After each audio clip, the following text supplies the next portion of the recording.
Hi, this is Mathivanan wellness coach. நம்ம பகுதியில் எதனால ஹீமோகுளோபின் லெவல் கம்மியாகுதுன்னு வாங்க பார்க்கலாம். யாரோ ஒருத்தர் சரியான உணவு பழக்கம் இல்லையோ, ஒருத்தரோட பாடியில் சிவப்பணுக்கள் கம்மியாக உற்பத்தி ஆகுதோ, அல்சர் இருக்கிறவங்களுக்கு, டயபெட்டிக் பேஷண்ட்டுக்கு, விட்டமின் சி குறைபாடு இருக்கிறவங்களுக்கு, இவங்க எல்லாத்துக்குமே ஹீமோகுளோபின் குறைய வாய்ப்பு இருக்குது.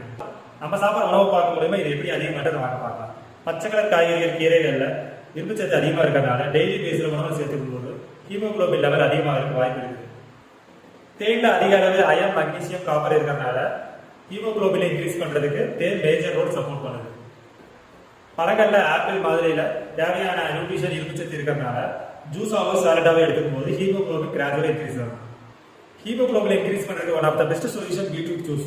இதுல நமக்கு தேவையான iron, vitamin, minerals, potassium, fibre content அதிகமா இருக்கிறதுனால ஹீமோகுளோபின் லெவல் அதிகமாக வாய்ப்பு இருக்குது. வீக்லி 3 to 4 டைம்ஸ் கன்சியூம் பண்ணலாம்.